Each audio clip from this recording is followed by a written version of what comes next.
Hello and welcome to Chez, Zasaa and a Tête-à-tête with Tiwa, which is where I get together with my husband and we answer questions that have been sent in to us. So we don't, well, not that we don't know what we're going to get. We saw it before we came on air, but we don't really have that much control over what the questions are. And we just do our best to answer from our experience and our opinion to answer the question. And today's question was an interesting one. Are you ready for this? I am. Hi, everyone. Okay. So today's question is, what is the role of love languages and preferences in fine-tuning the hearing of who should be your spouse? Do you even understand the question? Let me say it again. Yeah. What is the role of love languages and preferences in fine-tuning in the hearing of who should be your spouse? So, okay, go. No, you go.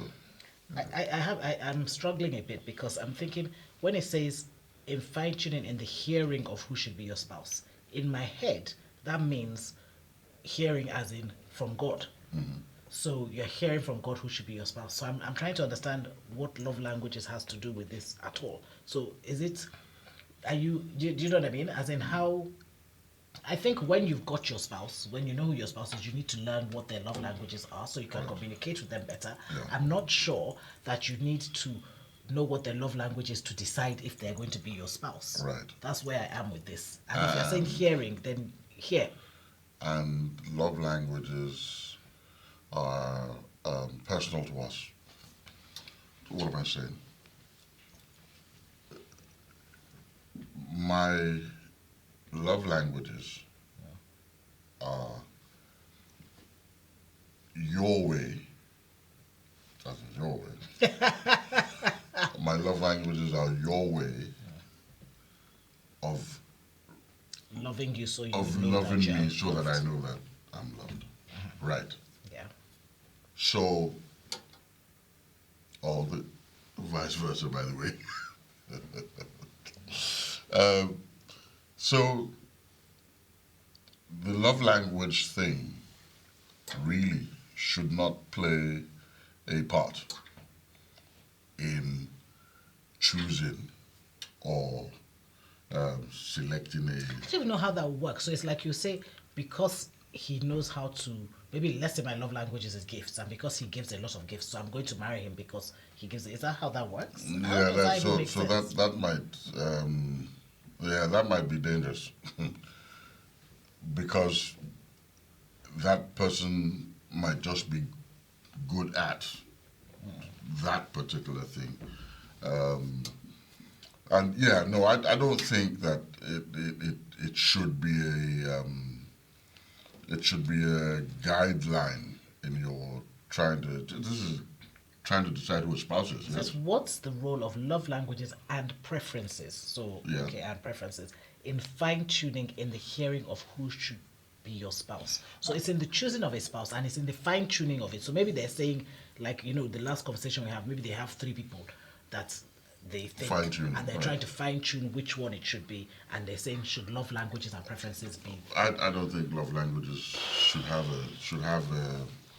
I don't think love languages should have a say in that, because it is when you've chosen that your love languages should actually kick in, or you're learning their love language. I beg your pardon. That you're learning their love languages, or they having the ability to learn your love language. I don't even think, because I think this question is almost about, it's very selfish. Okay. In the sense that it's about, I need to know that they're going to love me properly. So I need to know what their love languages are before I decide if they're the one I'm going to marry. Is that not how I'm reading it? Or am I What reading their it? love languages are? No. No, because it says, okay, maybe I'm not understanding the question. It says, what is the role of love languages and preferences in fine-tuning the hearing of who should be your spouse? So in trying to decide who should be my spouse, what is the role of love languages? The only way that will play out in my head, the only way that makes sense is if I'm saying, okay, I have 2 gentlemen that I'm thinking could potentially be my spouse.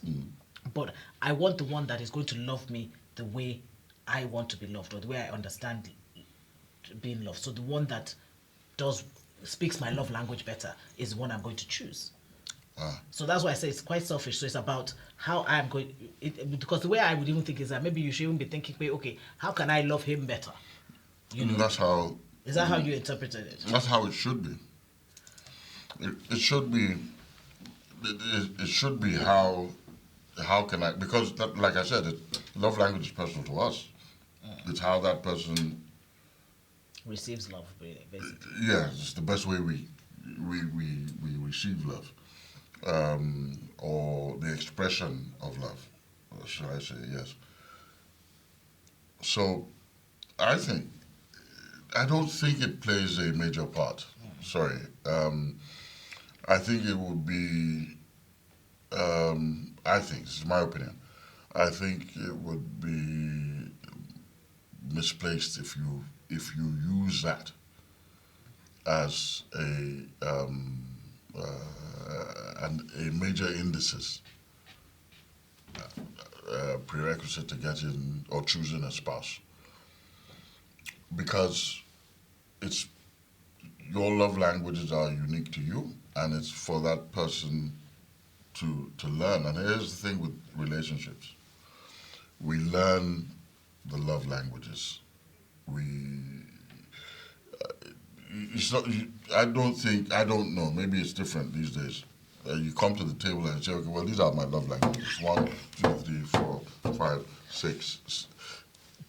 Yeah. So can you deal with my love languages? No. From my understanding, you will talk about certain things, and people ask, and somebody will say, "Oh, I like gifts. I love gifts," or "Oh, I love words of affirmation." Oh, well done. Well done. I'm impressed. You know them. Oh, wow.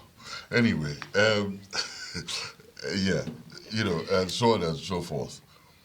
You say these things within discussions, yes, but the test of it is in the actions.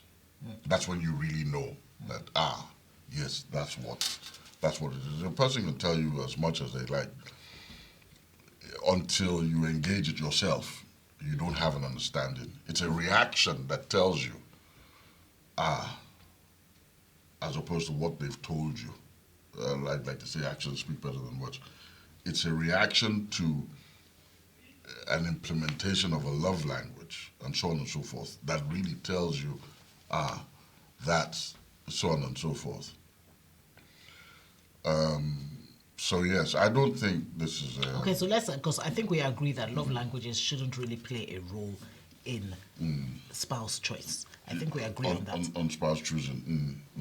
But the person also said preferences, love languages or preferences.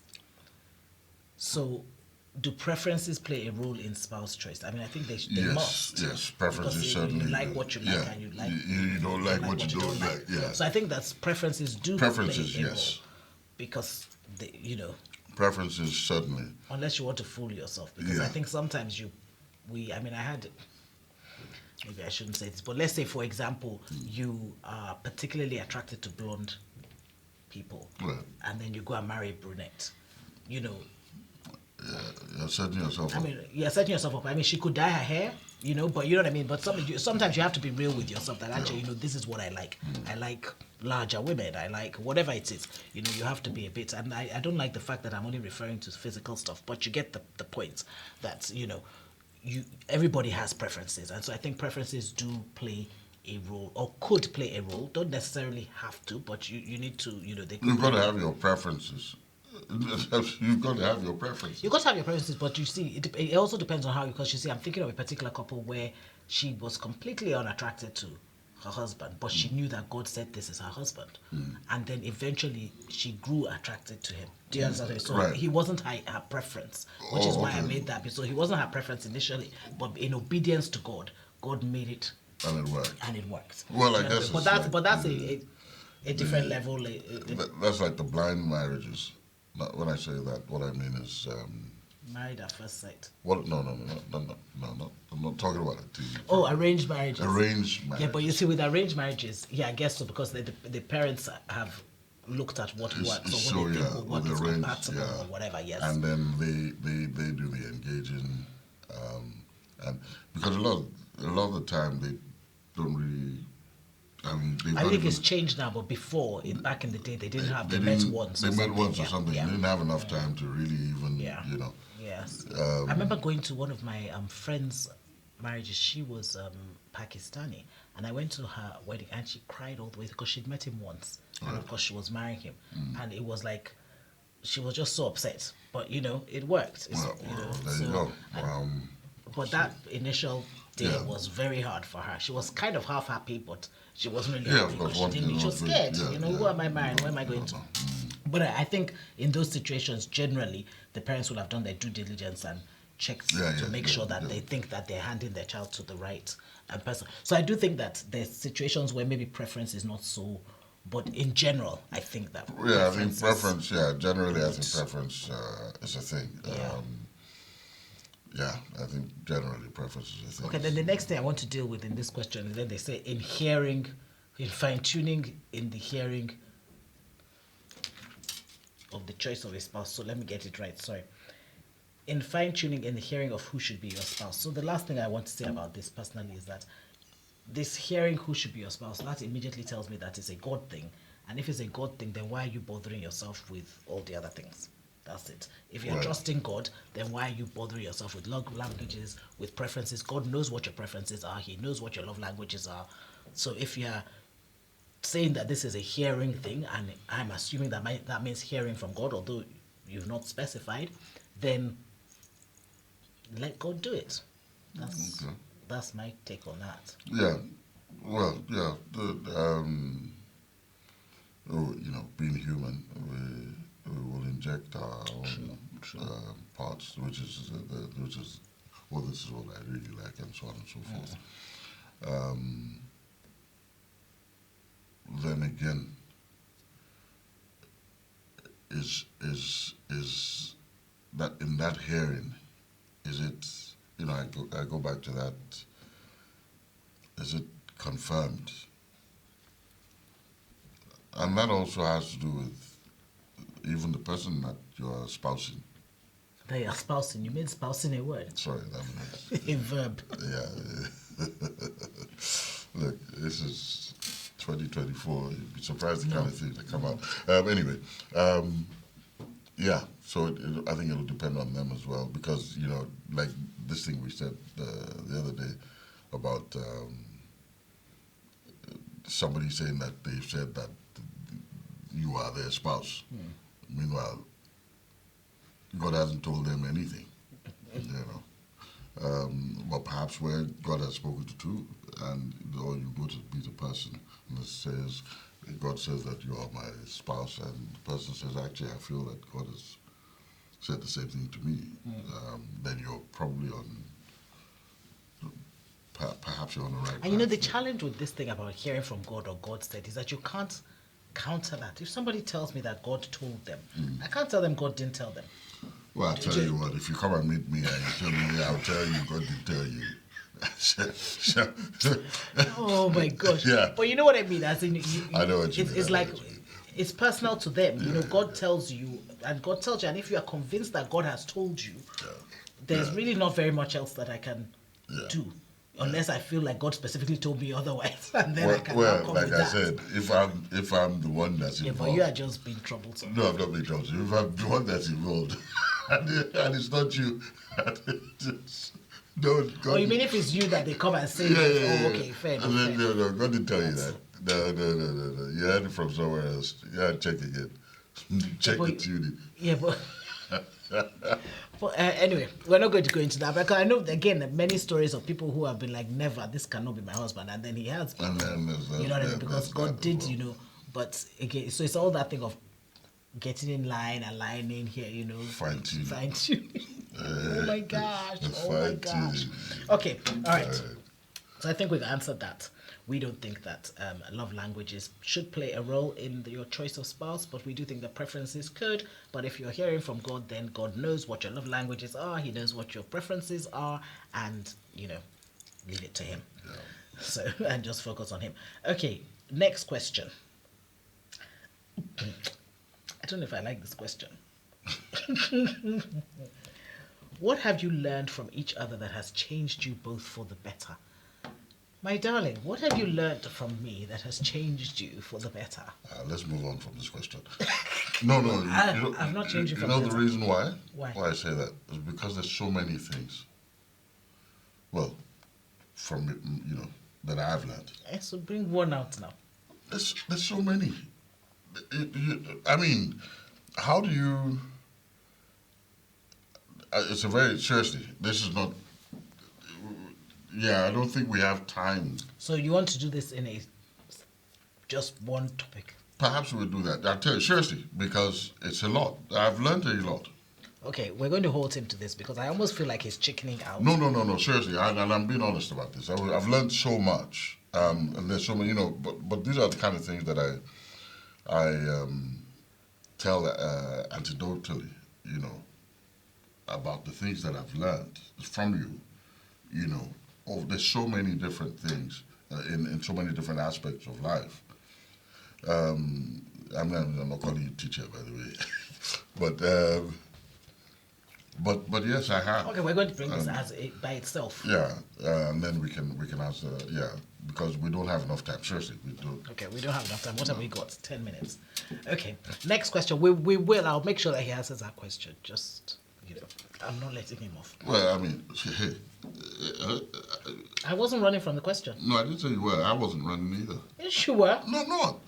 You said we don't have time. With us, yeah. Yes, you are running from the question. We want to answer that question. No. Okay, next question. How do you maintain intimacy and connection over the years? Or maybe it should be, how have you maintained intimacy and connection over the years? Have we maintained intimacy and connection over the years? Do you reckon? Have we remained the same? I think we've remained the same. But Is that a good thing? No. When I say fundamentally, Okay. We've always been friends. Mm-hmm.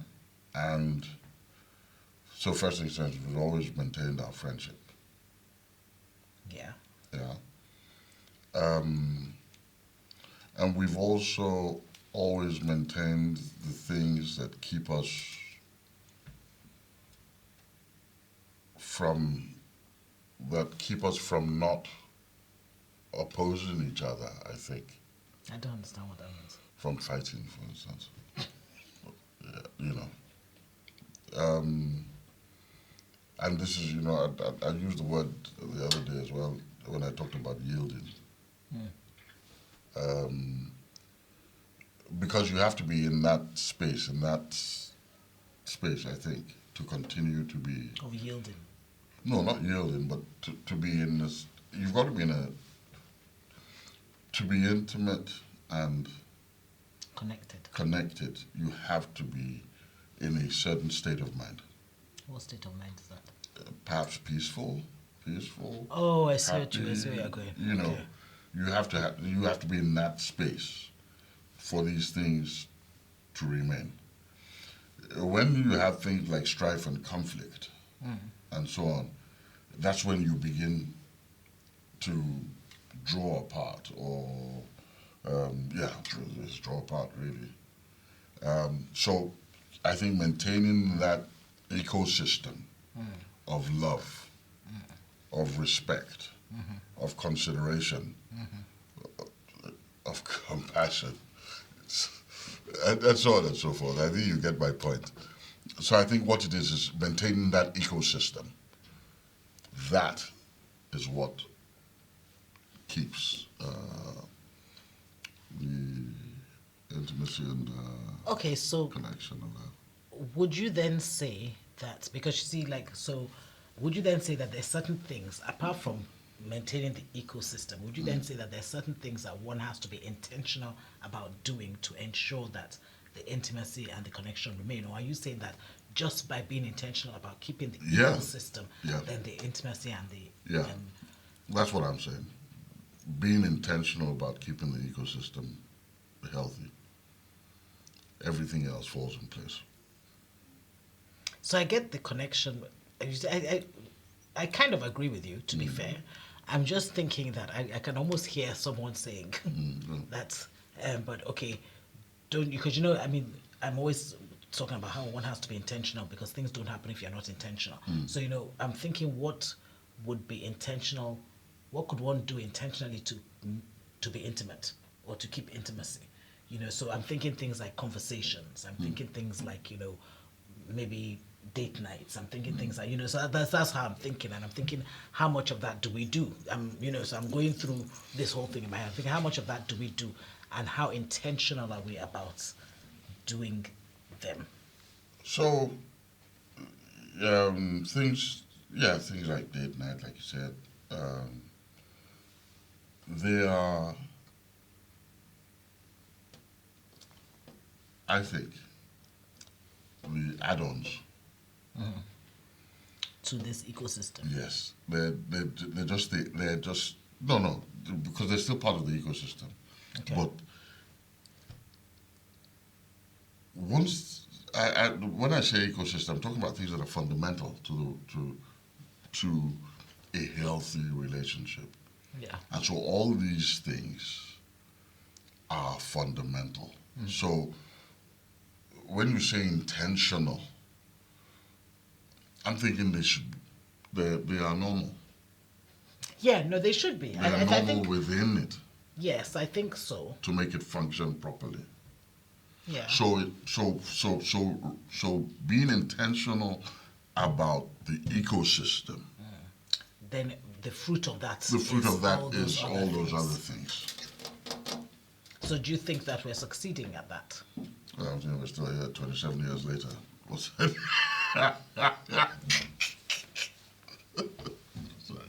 sorry, forgive me.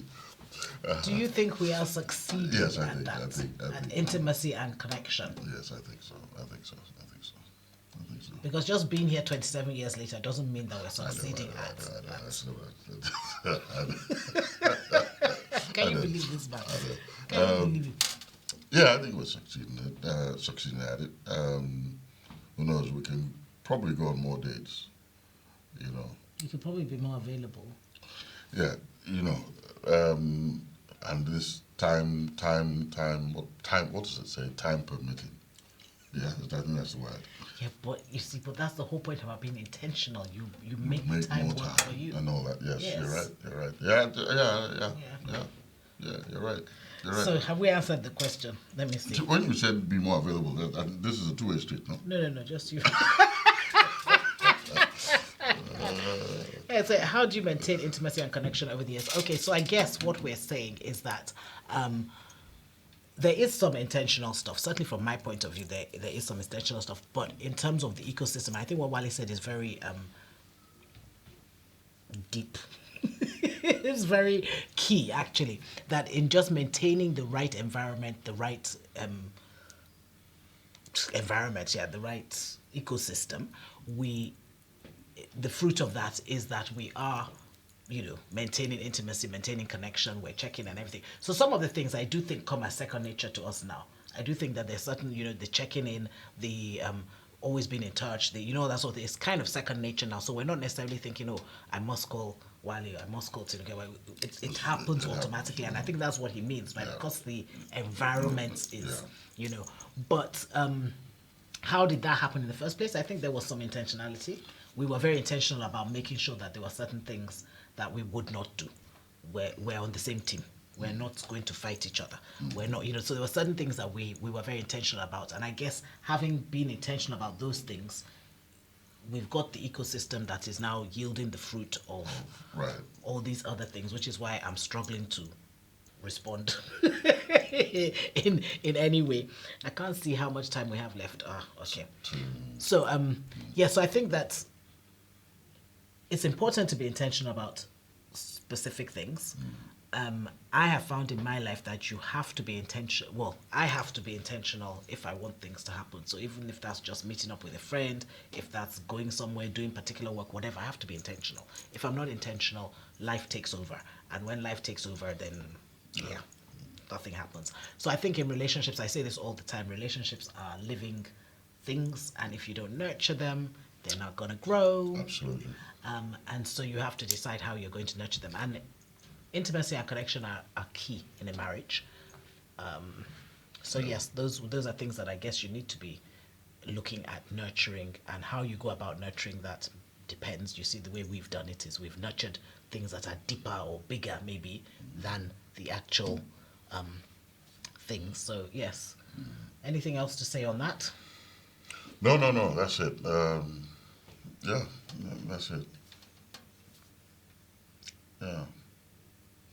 That's it. Literally. Literally. Oh, okay. All right. Well, that's it. So we're done. Gosh. I guess the first thing we did was about the love languages. We don't think that their role is that important at all in choosing your spouse. And the second thing is about how we maintain intimacy and connection, and we've done that by making sure that we have the right ecosystem so that intimacy and connection are just a fruit of that ecosystem.